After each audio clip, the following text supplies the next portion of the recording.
In this lesson, we're going to look at signed numbers and how to do the operations of addition, subtraction, multiplication, and division. First of all, we'll take a look at the number line.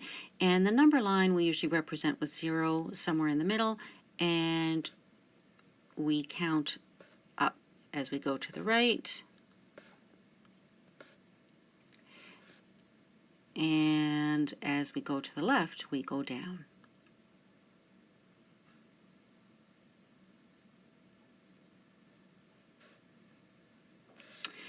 So if we think about the number line, larger numbers are further right, smaller numbers are further to the left. So where is negative 2.6 on this number line? You think about negative 2.6 is going to be between negative 2 and negative 3. It's going to be right about there on the number line, okay? So it's going to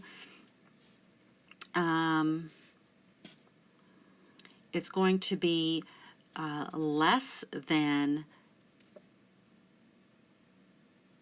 negative 2 and greater than negative 3. Okay? There we go. I'm just trying to get that to work there. All right. So look at the pairs of numbers below here under question 2 and decide whether whether you need to place a less than or greater than symbol between them.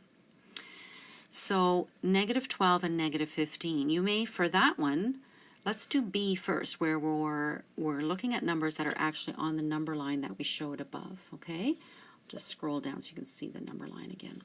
Negative 3 is to the left of 5, so it's going to be less than 5. Negative 7, if we look at question C, negative 7 is a little further left, so negative 7 is less than 2. Now let's go back to A, negative 12 and negative 15. If we extend that number line, so just visualize which one of those two numbers is to the left. It's going to be the smaller number. So negative 15 is going to be the left of negative 12, so negative 12 is greater than negative 15. Similarly, if we look at D, negative 12 and negative 11, negative 12 is a little further left from negative 11, so it's less than negative 11. And in question E, 0 and negative 6, 0 is greater than negative 6 because 0 is to the right. Remember, larger numbers are to the right, smaller numbers to the left. We're going to learn a few terms in this lesson, and the first one here is absolute value. So absolute value means the distance that a number or value is from 0 on the number line. Absolute value is always positive because it's just looking at a distance, not the direction in which it's going. So for instance, the absolute value of 5 happens to be 5. It's 5 units from 0 on the number line. The absolute value of negative 5 is also 5 because it's 5 units from 0 on the number line.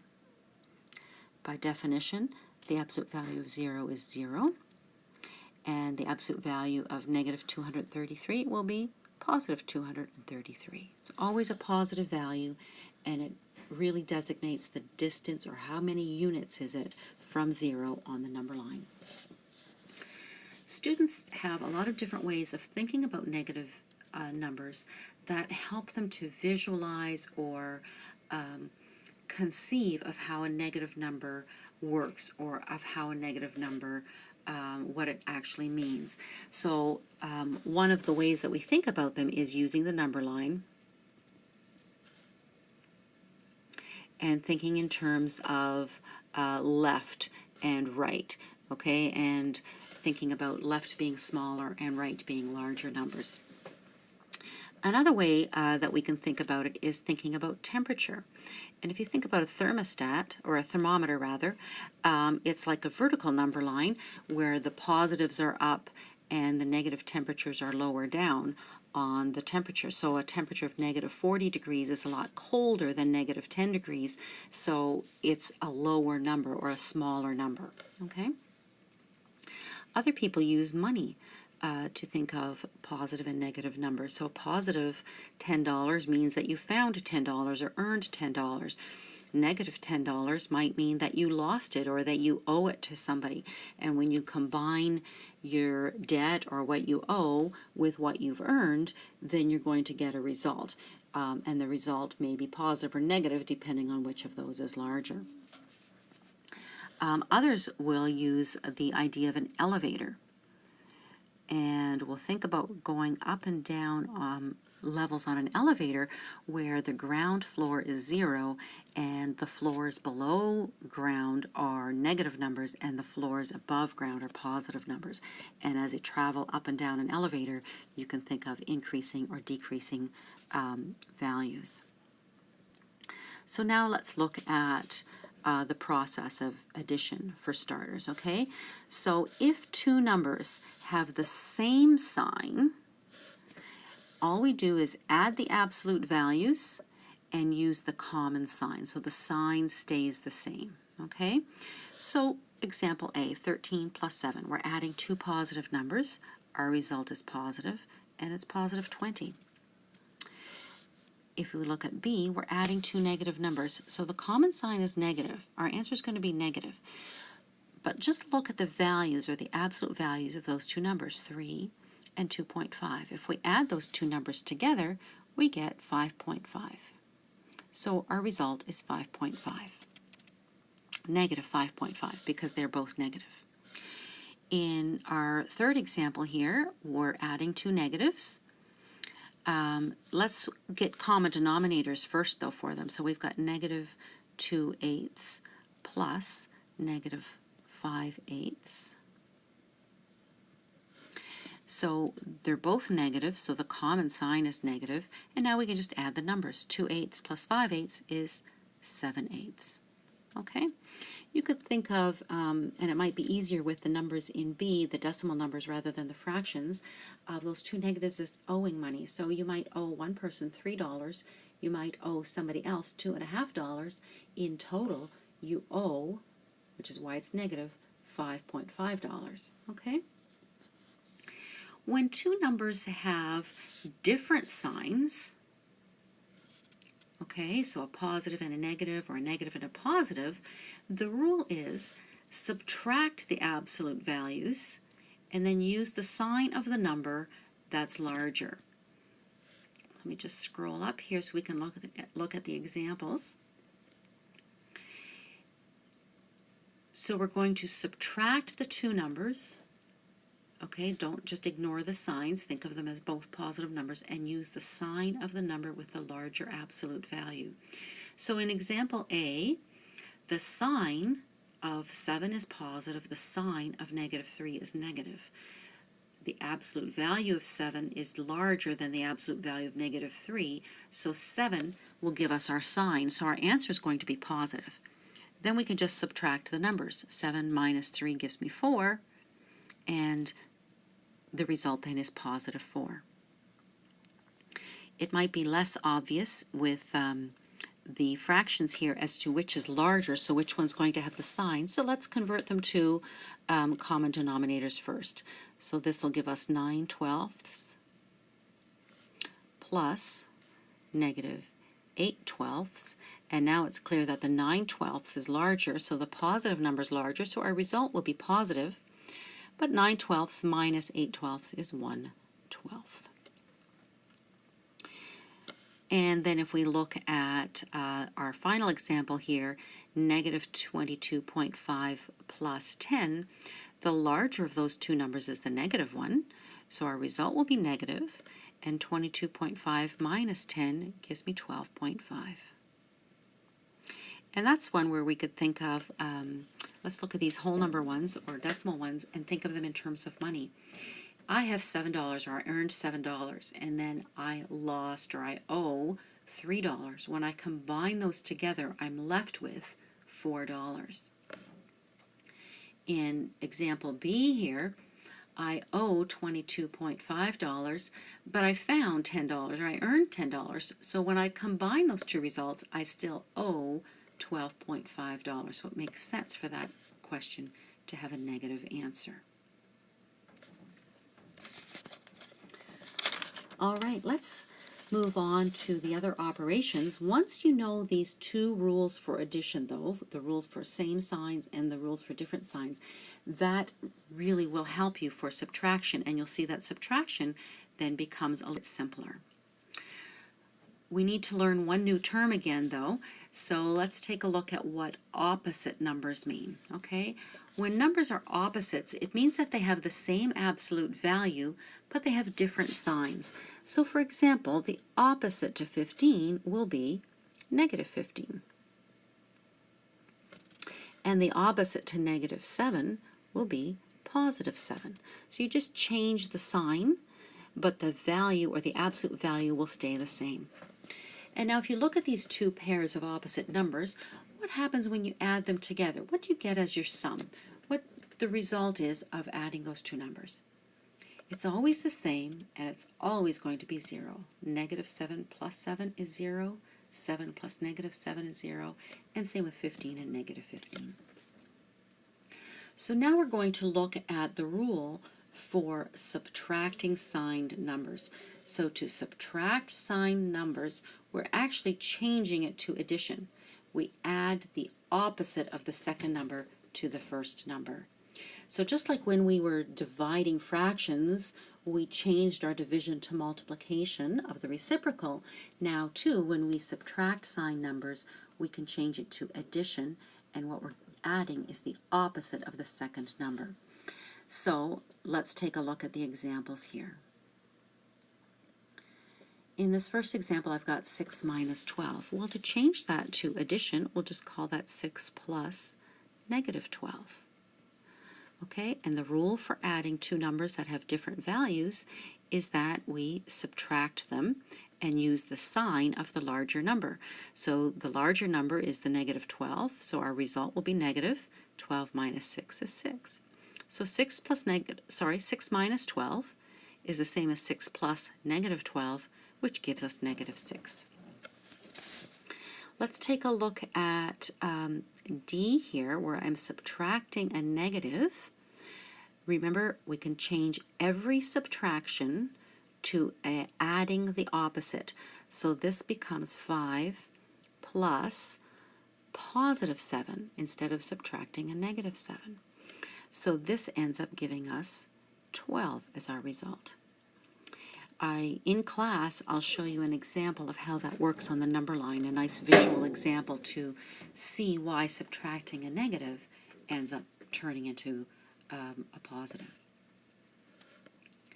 All right, let's look at our third example here. We've got negative 7 minus 15. So I'm starting with negative 7. We keep the first number the same. We change our subtraction to addition, and instead of subtracting positive 15, we're going to add negative 15.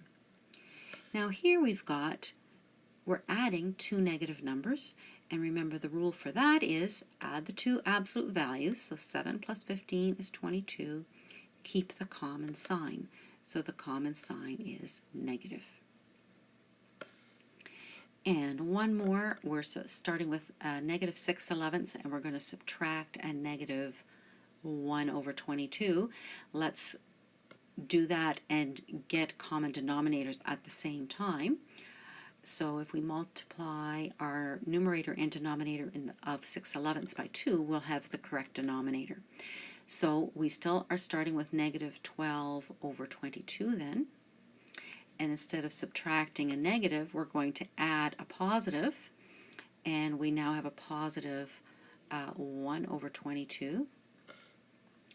Now the rule for adding, remember, is if one is positive and one is negative, we actually subtract. So 12 minus 1 gives us 11 over 22. The larger one is negative, so our result is negative.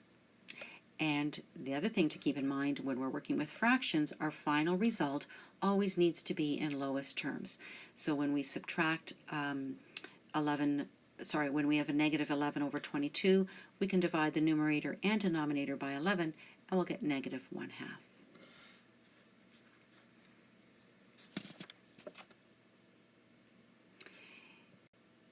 And let's take a look at a couple of other questions where we're combining addition and subtraction. And really, when it's just addition and subtraction, work left to right. If you think about the AS of the BEDMAS mnemonic device, AS comes together at the end. So addition and subtraction, we go left to right.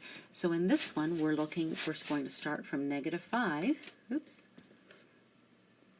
And instead of subtracting that negative, we'll turn that into adding the positive. Okay, so we're going to do that part first, and then we'll add our -14. So -5 plus 9, well, I'm adding two numbers with different signs, so I'm going to actually subtract them. 9 minus 5 gives me 4, and I'm going to keep the sign of the larger, which was 9, so that 4 is positive. And now I'm going to add the -14 to it. And again, I'm adding two numbers that have different signs, so I'm going to subtract. 14 minus 4 is 10. But the 14, the -14, is the absolute value of that is larger than the absolute value of 4, so the negative sign is our result. So we end up with -10. When we look at our final example here, when we talk about the difference between two values, we mean to subtract those two values. So here as an example is find the difference between a daytime high temperature of 32 degrees Celsius and a nighttime low of -10 degrees Celsius. So let's turn that into subtraction. So we're going to have 32 minus -10, and we usually use parentheses to separate the two symbols so that it's very clear and that they don't run together. So when I'm subtracting, I turn that to addition of the opposite, so that becomes 32 plus +10, and we end up with a 42 degrees Celsius difference.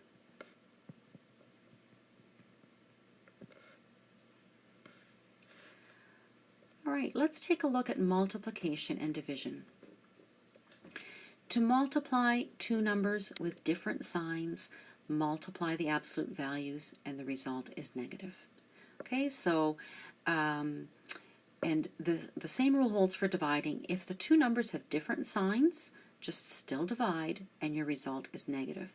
So whether the positive is first or the negative is first, it really doesn't matter. Your result is going to be negative. So all 5 of these examples can be done using those two rules. Okay, one of these numbers is positive and one is negative. So we could just stick a negative in front of all of them because they're all going to have a negative answer. And now we just multiply or divide. So 2 times -8 will be -16. -3 times 25 will be -75. -1 times 5 will be -5. Multiplying by -1 always just changes the sign on the number. -20 divided by 4 will be -5. And 27 divided by -9 will be -3. So we just multiply or divide as usual, but if one of the numbers is positive and one is negative, the result will always be negative.